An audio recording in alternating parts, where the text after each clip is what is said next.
नमस्ते साथियों, स्वागत है आपका तेरा छोटा की पॉडकास्ट श्रृंखला पुतुल की कहानी में। आज की कहानी है कोल्हापुरी चप्पल, जिसकी शुरुआत होती है कुछ इस तरह।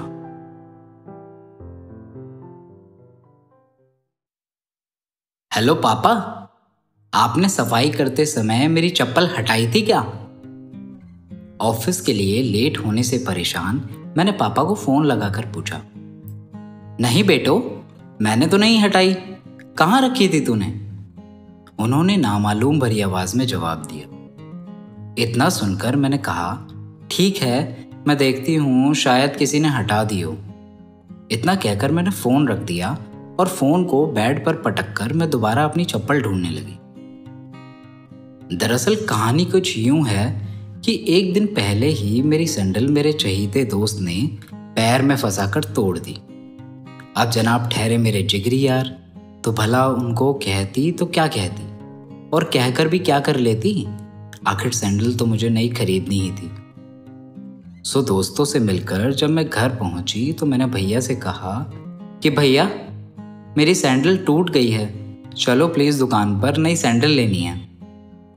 भैया मेरी बात सुनकर थकी आवाज में बोले, ठीक है चल, तेरे भी कम लफड़े नहीं हैं, अब चल जल्दी। हम बाइक से सीधे जूते की दुकान पर जा पहुंचे और वहां मैंने अपनी पसंद की एक आर्टिफिशियल कोल्हापुरी चप्पल खरीदी, जिसका चलन आज बहुत बढ़ गया है।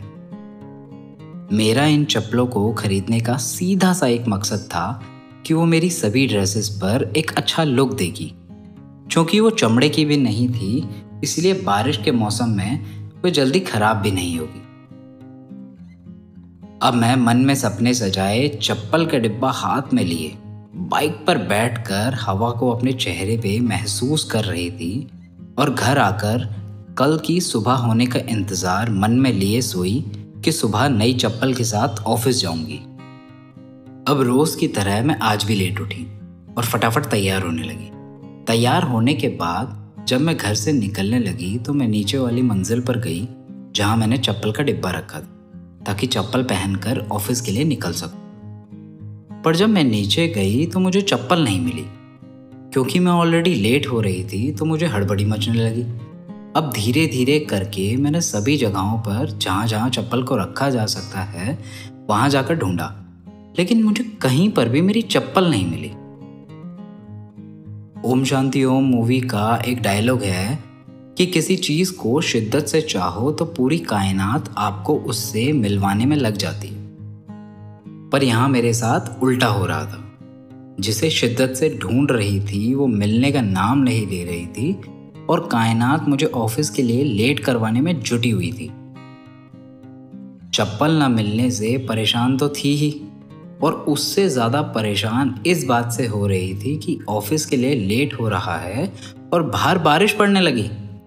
बारिश पहले धीरे, फिर तेज, फिर और तेज पड़ने लगी।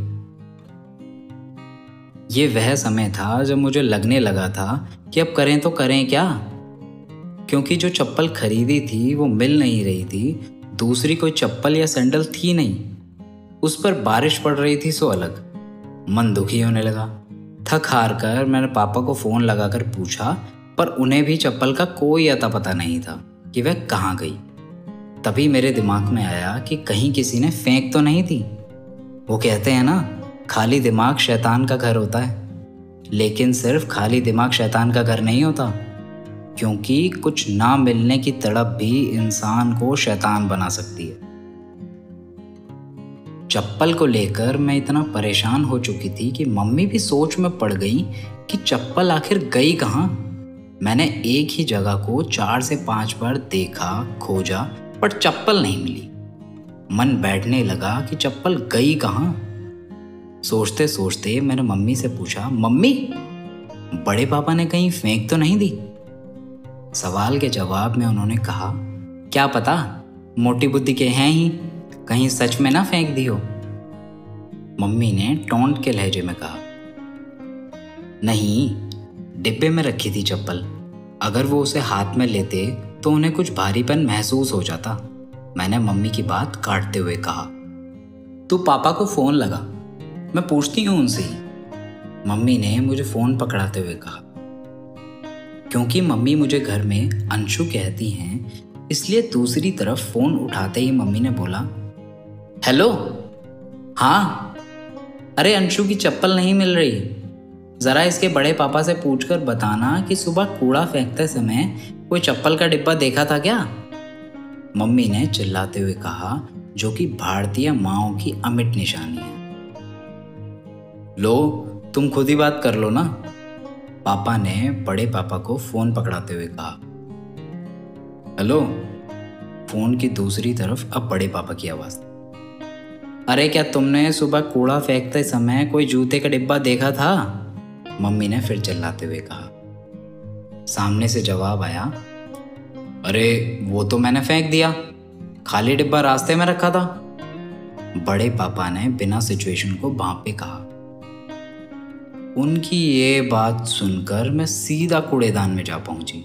अरे असलियत में नहीं, मन में, और सोचने लगी कहाँ फेंकी होगी, क्योंकि भारत की एक खासियत है, लोग जहाँ कूड़ा पड़ा देखते हैं उसे ही कूड़ेदान मानकर कूड़ा फेंकने लगते हैं। और मेरे घर के आसपास ऐसे कम से कम 4 कूड़ाघर थे, जो नगर निगम के नहीं बल्कि जनता निगम ने खुद बनाए थे।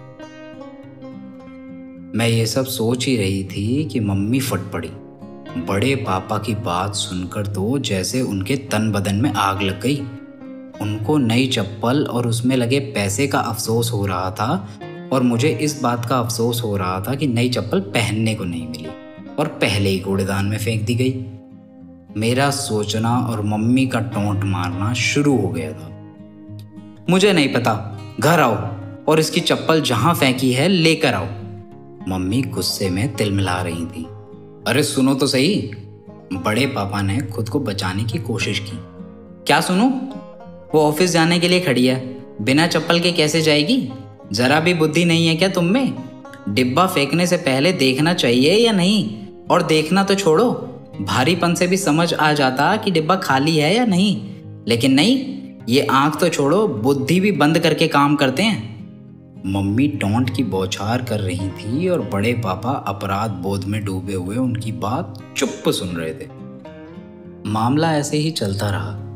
10 से 12 बज गए और तेज होती बारिश ने मेरी इस उम्मीद पर पानी फेर दिया कि मैं बाहर कूड़ाघर में जाकर अपनी चप्पल ढूंढ सकूं। मम्मी कहती रही, जा कपड़े बदल कर देखा, शायद मिल जाए। लेकिन गली के बाहर सड़क की हालत और बहते नालों ने मुझे मेरी चप्पल का त्याग करने पे मजबूर कर दिया। और आखिर में थक कर मुझे मम्मी की वह चप्पल, जिसे कभी घर में भी पहनना मुझे पसंद नहीं था, उसे पहनकर ऑफिस जाना पड़ा।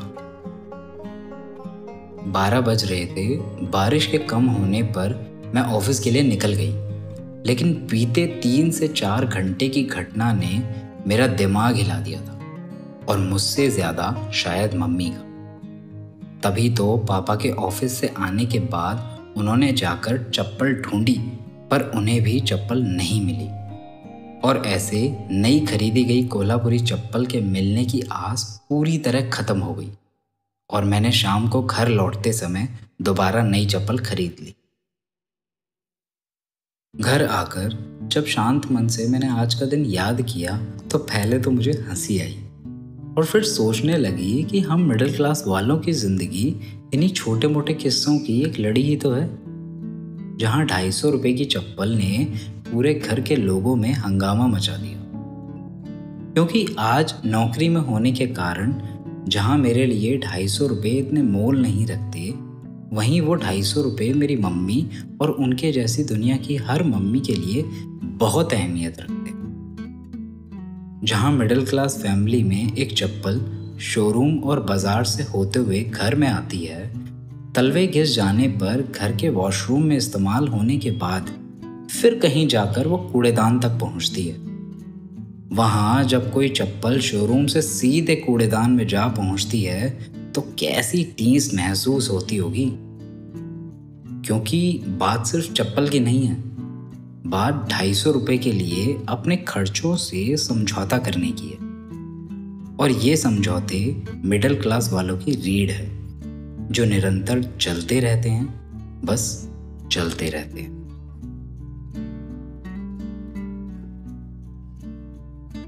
इसी के साथ पुतुल की कहानी श्रृंखला की यह कहानी भी यहीं खत्म होती है। मैं था कपिल राजपूत और यह कहानी थी मिस गीता की, जो तेरा छोटा टीम का हिस्सा भी हैं। जल्द मिलेंगे ऐसी ही किसी और कहानी के साथ, किसी याद के साथ। तब तक आप इस कहानी को अपना प्यार दें और बहुत अच्छी लगी हो तो दोस्तों और परिवार के साथ साझा करें। शुक्रिया।